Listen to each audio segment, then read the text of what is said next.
Don't just live for tomorrow, or just live in yesterday. Just be glad for all you have that's in today.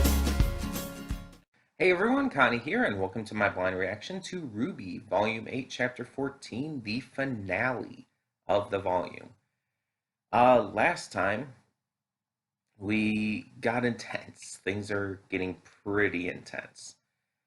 And I'm definitely interested to see where this episode, or where this season, volume, ends. Because yeah, I know Volume 10 is confirmed. So we've got at least 2 more volumes, but most likely more. Because I don't see this wrapping up. I think I said this before. I don't see this wrapping up by Volume 10. There's just, we have a maiden we haven't seen. We have 2 different relics we haven't seen, because we still have to go and find Beacon's relic too. And we have to cover a good arc in Vacuo during all of this. And it's just like, there's definitely a lot more to go, I feel. So we're going to see where it goes. We're just going to get on with it, honestly. Don't want to waste any time. So, when the screen fades to black, pause this redirect and go to the description below. Follow the link to the reaction, and after you watch it, come back here to the redirect and resume play. Because after it fades to black and then fades back in, everything from that point forward will be my afterthoughts and will contain spoilers to the episode. So, that being said, thank you so much for tuning in, and I will see you at the reaction. And we are back, and we'll begin with spoilers in 3, 2, 1, now. So I could take this entire time, these entire afterthoughts, to just bitch incessantly on how fucking terrible of a writing decision it was to kill Penny.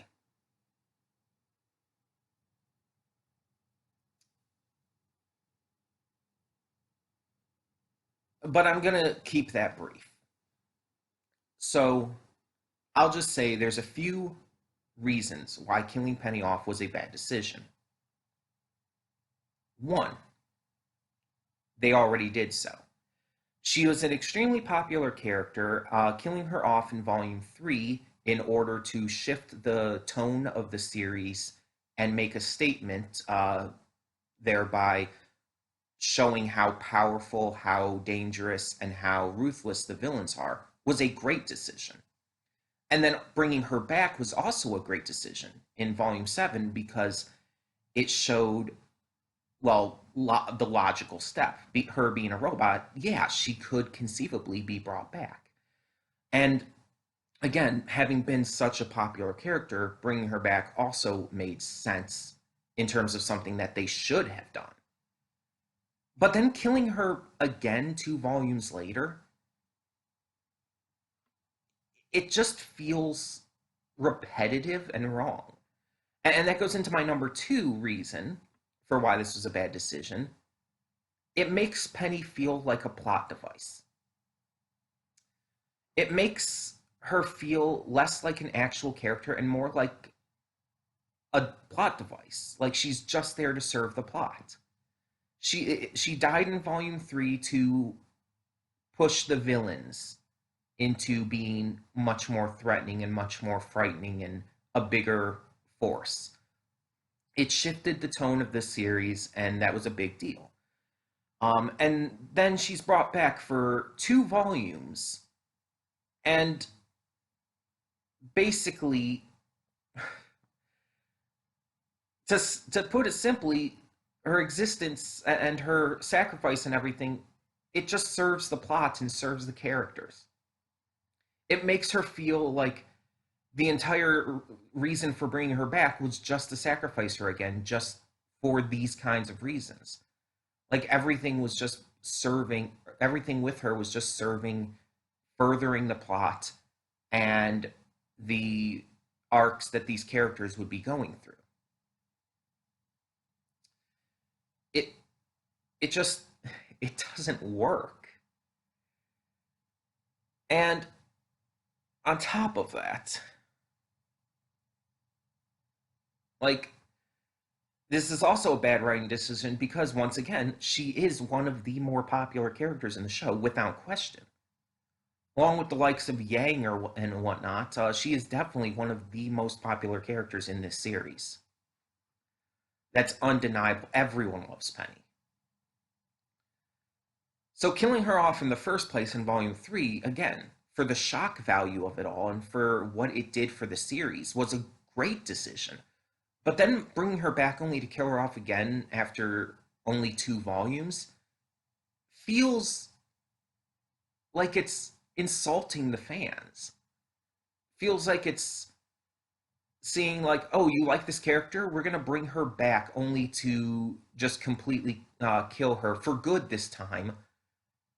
2 volumes later, or not even like a full 2 volumes later, the end of the next volume after she's brought back, and it just feels like they're, again, like her entire existence, her entire return was unnecessary, and that she was just there to like forward the plot and the characters and everything rather than actually be a character in the plot herself.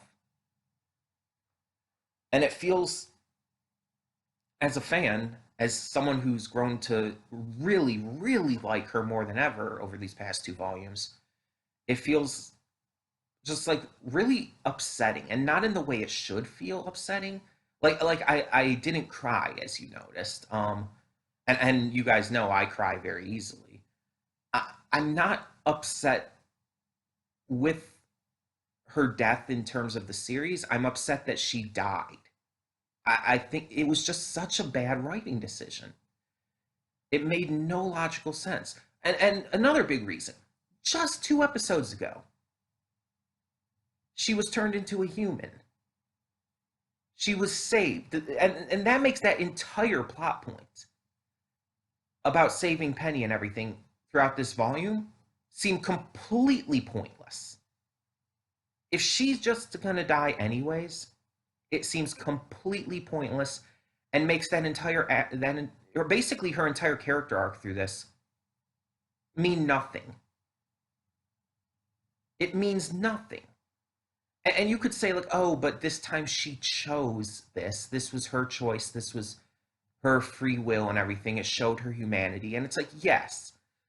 But in terms of from a writing perspective, that doesn't fly. That's not a valid argument in that case.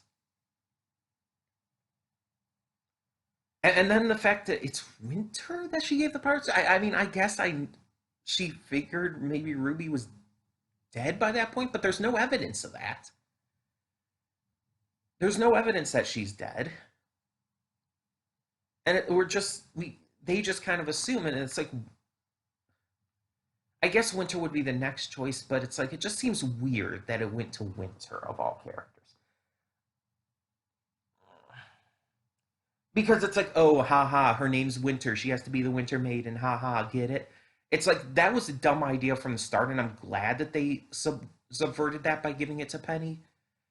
But the fact that they just went back to that in the end, oh, it's like, it's dumb. It's dumb. It's so dumb. And it's like, the worst part about it is that Cinder had so many fucking death flags on her this entire volume, and it's Penny who dies?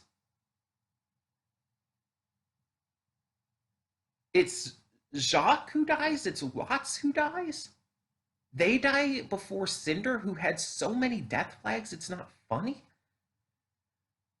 I mean, you could say maybe that's the point, that they purposefully put those death flags on there just to like trick us or something. But no, she was very much being built up to die this volume, and oh my god, she should have just died in volume 5. Would have been so much better. She hasn't added anything to anything since since volume 3. She's a waste of time. She's still, like, honestly, she's my least favorite character. I like Ironwood and Jacques more than her. And speaking of, we don't even know if Ironwood's dead. We just kind of maybe assume just because he was left in Atlas when it crashed, but there was no actual evidence of him dying. Like, there's more to support Watts having died. But it's like, we don't even know if Ironwood's dead. And he was, again, he was the one who basically needed to die based on his where his character arc was going and had gone.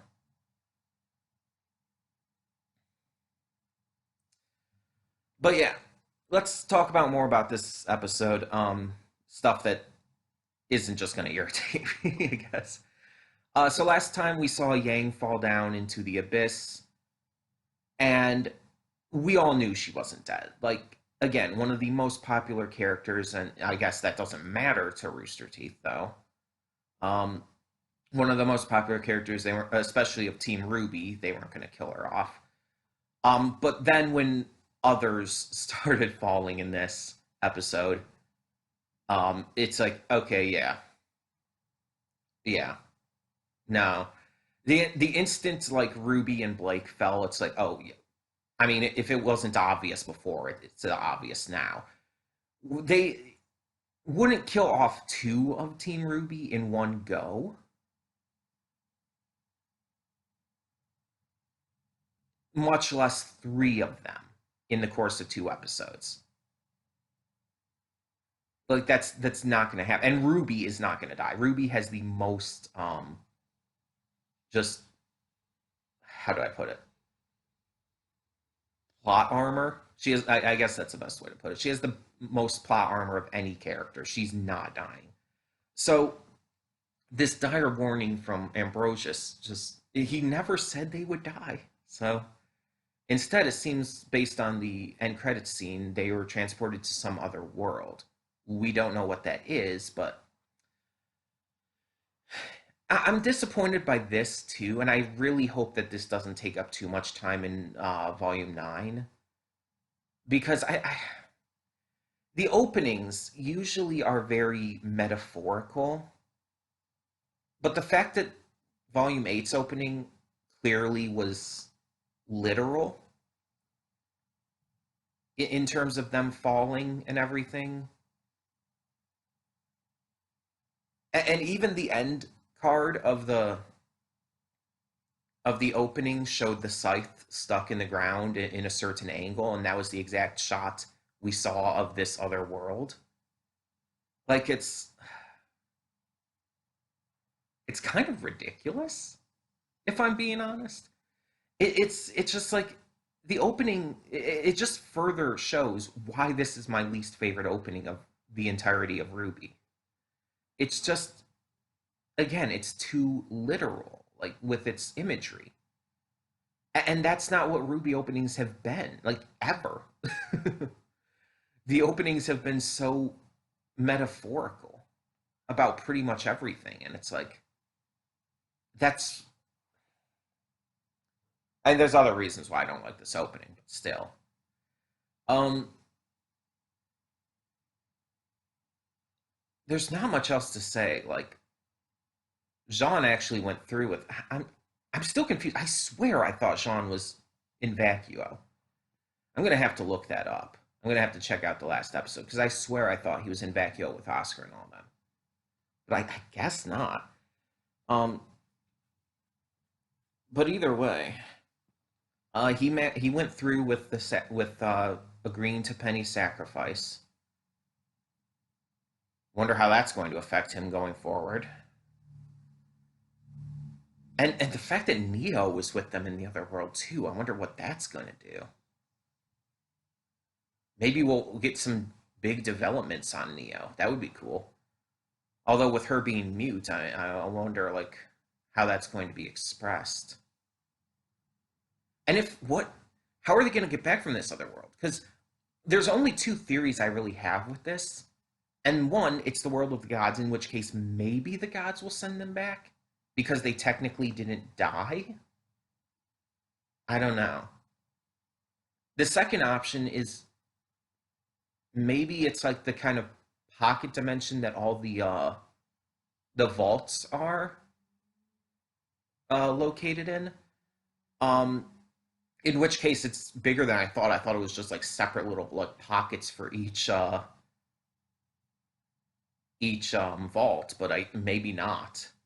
Heck, maybe it's both. Maybe it leads to the world of the gods and everything. The vaults. That would be interesting. Um, if that's the case too, then maybe they could even find their way to the vault entrance to Vacuo's vault, but they wouldn't be able to open it. So maybe not. I don't know. Again, I hope they don't take up too much time with that in the next volume though, because I feel like it could get old really fast. And I feel like just the idea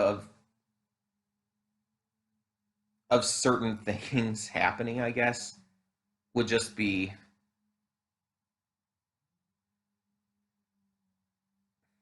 kind of cliche, I guess.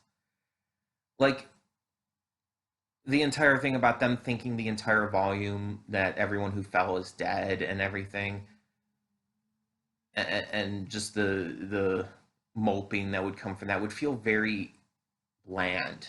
So I really hope they don't take too long because it just I really want them to succeed with this. You know, I love this series,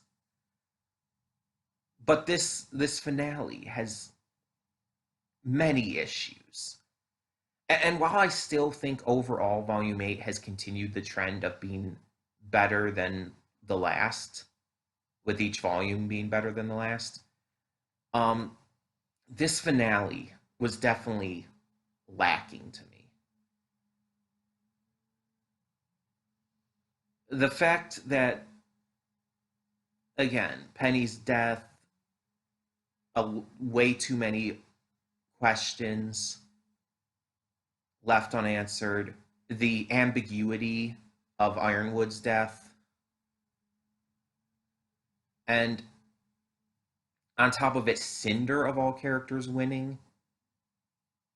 I mean, that's a personal thing, admittedly, but still, this ending just, for me at least, felt weak, and and not in terms of like it felt like it wasn't enough. It felt like it was trying to do a little too much, and it felt like it did some poor choices. It made some poor choices in there that just felt wrong to me.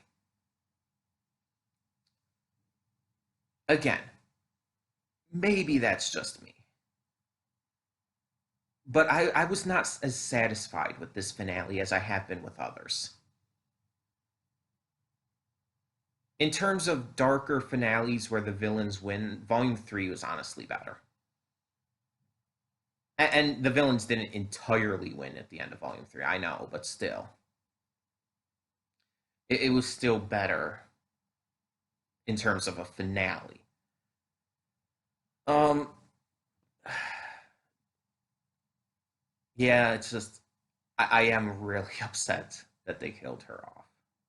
That's the big thing that's hanging over my head, admittedly, and I'm probably not going to be able to get over that.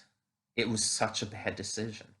It doesn't ruin the entire show because bad decisions like this don't. That's not how anything works. But it does hurt the overall quality of everything, in my opinion. Um, it it just it was such a bad decision from a writing perspective, from a character perspective. Like I can't even feel sad about it. Like again, I mentioned I did not cry when she died there because I'm more angry. I'm more upset at it, at the decision to do it, rather than the actual fact that it happened.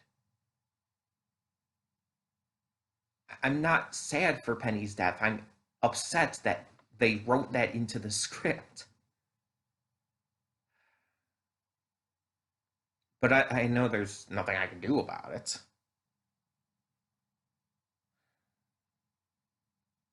And unless they somehow pull a Cinder and retcon her death, which would also kind of be stupid. And even speaking as someone who likes the character, that would be stupid this time. Um, I just, I don't know.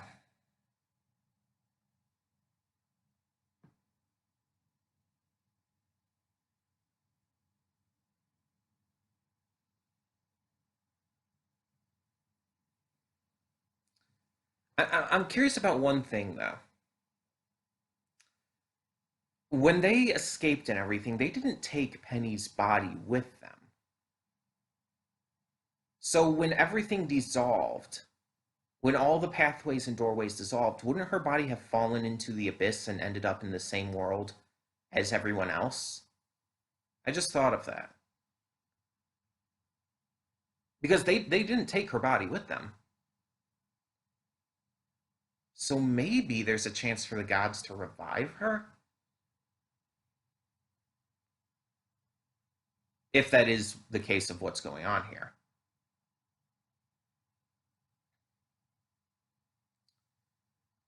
I don't know.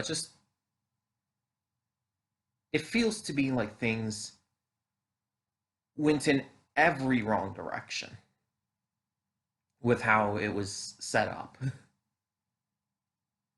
With Cinder, with Penny,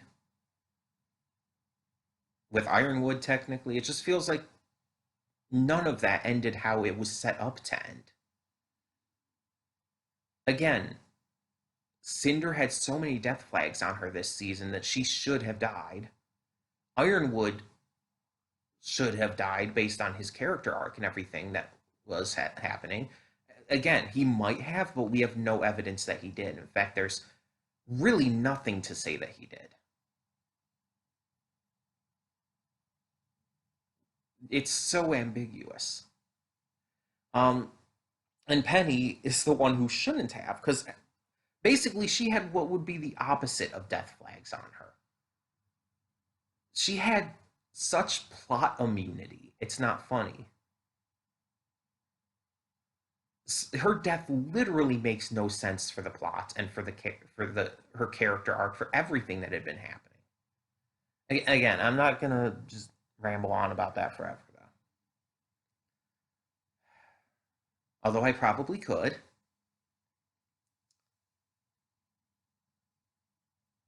I'll probably watch this maybe one or two more times, but this is not going to be one of those episodes that I'm going to watch over and over, even with other reactions. It's just I'm it's going to make me upset if I do. So I'm not going to do that to myself. I'll watch it a couple more times with with some specific reactors, but that's about it. Like Potter Brony, I'll definitely watch his. Maybe SOS Bros as well. Um, but yeah, it's just